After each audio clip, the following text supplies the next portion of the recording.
Hello friends, मैं doctor Ashutosh Ranjan अपने channel doctor Ashutosh Ranjan medical class में आप लोगों का स्वागत करता हूं। आज का मेरा टॉपिक है, काफ़ी मेरे व्यूवर्स का कमेंट आ रहा था कि सर क्लिनिक पर सबसे ज़्यादा पेशेंट जो है हाइपरटेंशन के आते हैं और हाइपरटेंशन के वाकई में मरीज़ बहुत ज़्यादा हैं। मुझे समय नहीं मिल रहा था वीडियो बनाने का, तो मैंने अपने टाइम को मैनेज करके और इस टॉपिक को बहुत महत्वपूर्ण मैंने जाना। ठीक है, तो इसको मैं जो है कि आप लोगों के लिए इस टॉपिक पर मैं क्लियर करूंगा कि कैसे आप हाइपरटेंशन को मैनेज करेंगे। ज़्यादा हाइपरटेंशन के मरीज हैं, हाई बीपी के मरीज हैं, और हाई बीपी के मरीज आपको हमेशा ही मिलेंगे। देखिए, इसका कॉज के ऊपर अगर हम लोग जाते हैं कि कॉज क्या है, तो कॉज तो कई एक हो सकता है।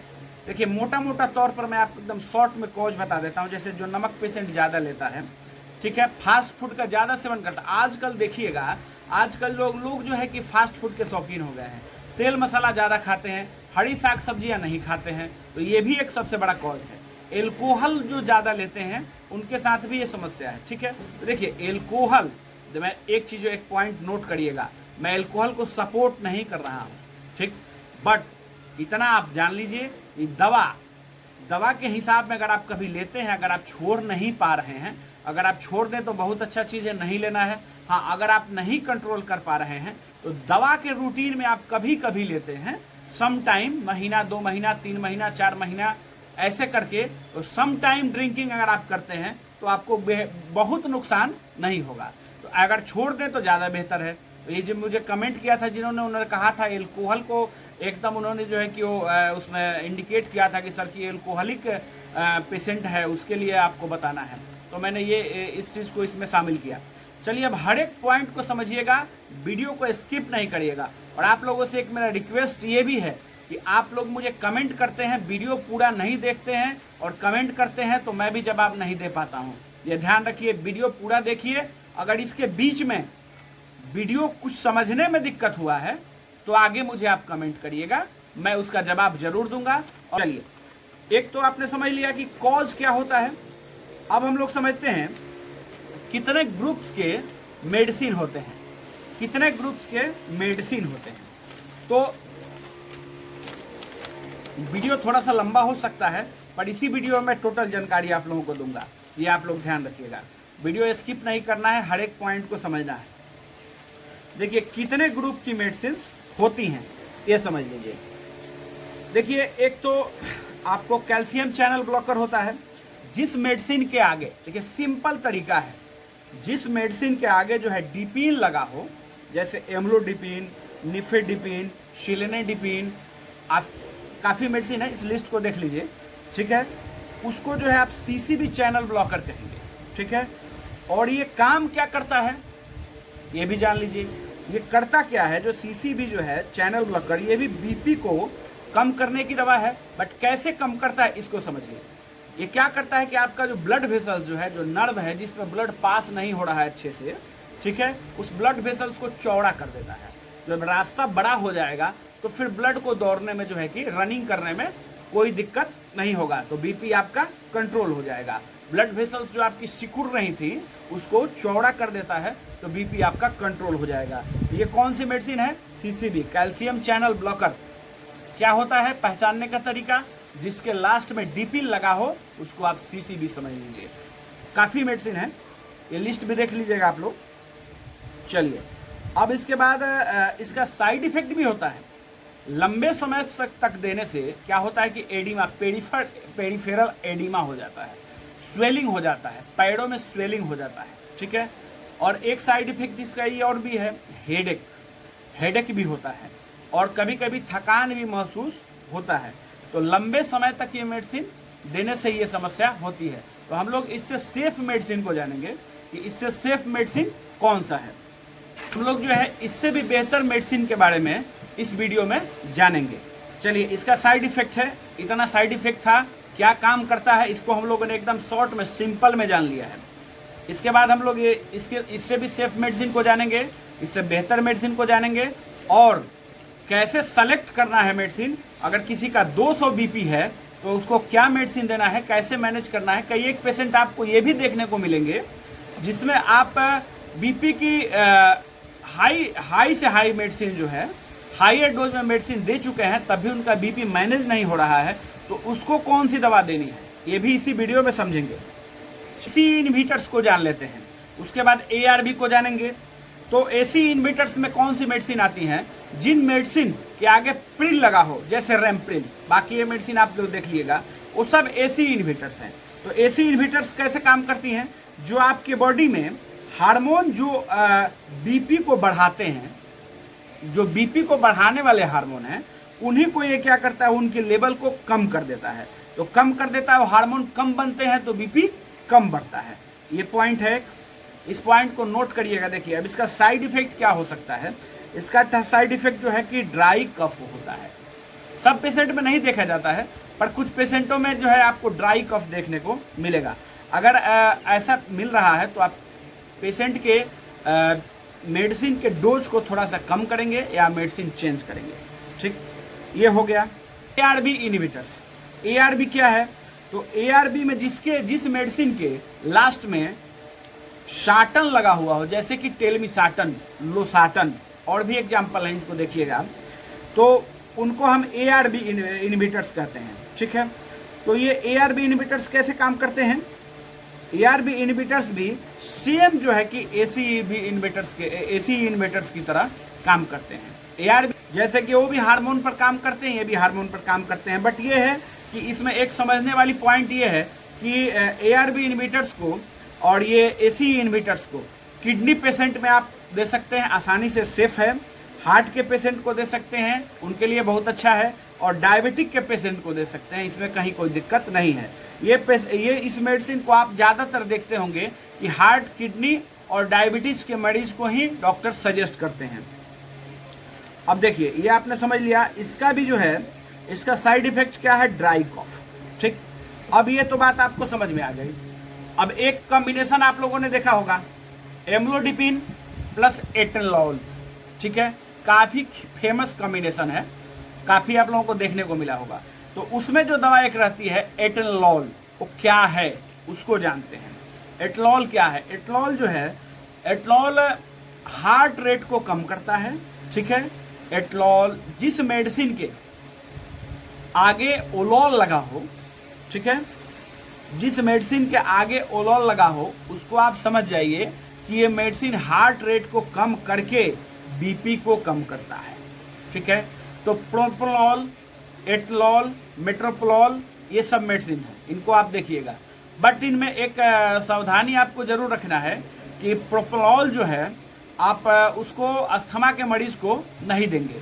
ये मैंने आपको पहले भी एक दो वीडियो में बता दिया है। चलिए, तो हम लोगों ने ये समझ लिया। अब इसके बाद एक मेडिसिन और होता है डायूरेटिक्स। ठीक है, तो डायूरेटिक्स को क्या आप जानते हैं?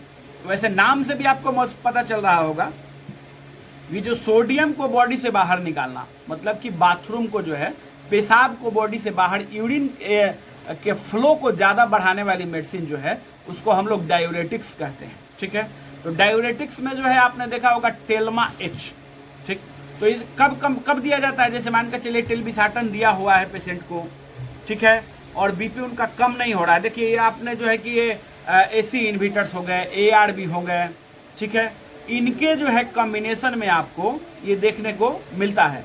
CC भी हो गए, इनके साथ भी कभी कभी देखने को आपको मिलेगा। जब ये सब दवा आप दे चुके हैं और बीपी पेशेंट का नहीं कम हो रहा है, तो आपको डायूरेटिक्स देना होता है। तो डायूरेटिक्स ग्रुप में जो है कौन कौन सा आता है? डाइटोर आपने सुना होगा, लैसिक्स, लैक्सिलेक्टोन, उसमें एस्पाइरोलैक्टोन कंपोजिशन होता है। तो लैसिक्स काफ़ी फेमस है, बट लैसिक्स जो है काफ़ी सोडियम बॉडी से बाहर निकाल देता है। तो इंस्टेंट किसी पेशेंट को अगर आप दे रहे हैं तो उसमें दिक्कत हो जाता है। ठीक है, डाइटोर का नाम ने आपने सुना होगा। तो डाइटोर, फुरसेमाइड, टोरसेमाइड, ये सब कंपोजिशन है। ये जो है सभी मेडिसिन को दे दिया। ठीक है, CC भी दे दिया, ठीक है, ARB दे दिया, एसी इनहिबिटर्स हैं। तो ये इनको जो है कब दिया जाता है? जब सभी मेडिसिन से बीपी की और मेडिसिन दे चुके हैं आप, उनसे बीपी कंट्रोल नहीं हो रहा है, तो अब उसमें एक कॉम्बिनेशन में इस मेडिसिन को दिया जाता है। चलिए, अब हम लोग एग्जाम्पल के थ्रू समझेंगे कि पेशेंट का बीपी कितना है तो कौन सा मेडिसिन आपको देना है। जैसे मान कर चलिए पेशेंट का बीपी 200 है, 200/100 है तो आपको क्या मेडिसिन देना है। सबसे पहले बीपी चेक करने का तरीका आप जानिए। बीपी चेक करना तो आप लोग जानते ही होंगे, बट 3 बार पेशेंट का बीपी चेक करना होता है। किसी को बीपी की मेडिसिन चलाने से पहले जो है उसको बीपी का जो है एकदम ओरिजिनल परीक्षण आपको करना है, तो आपको 3 बार बीपी चेक करना है। फर्स्ट वाले बीपी को इग्नोर करना है। क्यों इग्नोर करना है? इसका कारण ये है कि पेशेंट अगर कोई साइकिल चला के आया, मोटरसाइकिल से आया, कहीं से रनिंग करके आया, थोड़ा सा उसके बॉडी का मूवमेंट हुआ है, या पेशेंट जो है कहीं आपके पास आया तो घबरा गया, उसके दिमाग में ये चल रहा है कि कहीं डॉक्टर साहब बीपी चेक कर रहे हैं तो मुझे बीपी की बीमारी तो नहीं निकल जाएगी, ऐसे भी होता है। तो आपको 3 बार बीपी चेक करना है। जो लास्ट का 2 बीपी जो रहेगा उसमें एवरेज लेना है। जैसे मान के चलिए कि अगर पेशेंट का बीपी एक बार 140/80 आया, ठीक है, दूसरे बार पेशेंट का बीपी जो है 149 मान के चलिए कि 84 आया, 86 आया, तो अब इन दोनों का एवरेज आप लेके एक मान सकते हैं कि पेशेंट का बीपी जो है कि 140 तो जरूर है, ठीक है, और नीचे वाला 180 जरूर, नीचे वाला 80 जरूर है। सिस्टोलिक जो है कि 140 जरूर है और डायसिस्टोलिक जो है 80 जरूर है। तो आपके पास एक पेशेंट आया जिसका बीपी 130/80 mmHg है, तो आप उसमें उसे कौन सी मेडिसिन देंगे? देखिए, यही आप गलती करेंगे। वीडियो स्किप नहीं करना है, उसको मेडिसिन नहीं देना है। ये ध्यान रखेंगे कि 130/80 अगर पेशेंट आया, वैसे नॉर्मल रेंज से तो ज़्यादा है, 120/80 से तो ज़्यादा है, ठीक है, बट यहाँ पर आपको मेडिसिन पेशेंट को नहीं देना है। उस पेशेंट को लाइफ स्टाइल सजेस्ट करना है कि आप अपने लाइफ स्टाइल को चेंज करिए, अपने डाइट को चेंज करिए, आप ठीक हो जाइएगा।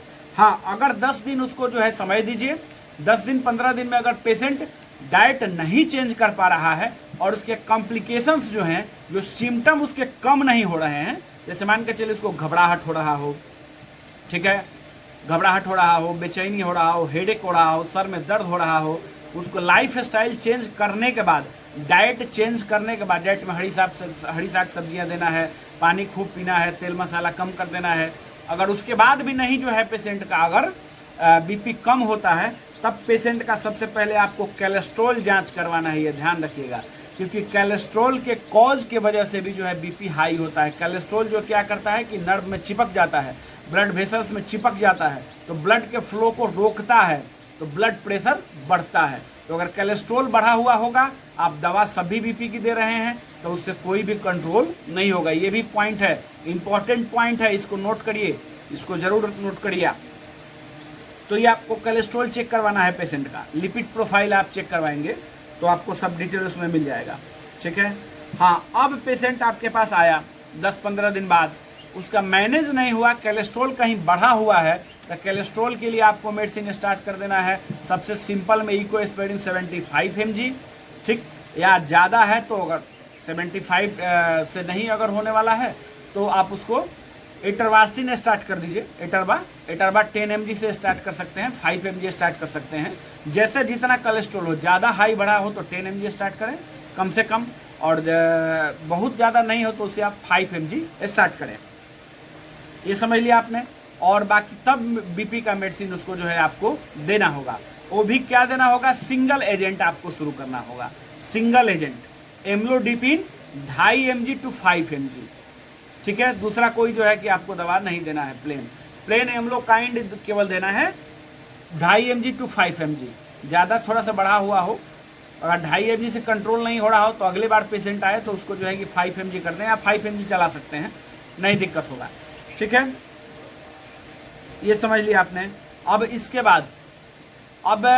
बाद भी पेशेंट का बीपी कंट्रोल नहीं हुआ, ठीक, तो लाइफ स्टाइल चेंज करेगा साथ में, और उसको मेडिसिन आप चेंज देंगे तो कंट्रोल हो ही जाएगा। चलिए, ये दूसरा पेशेंट है।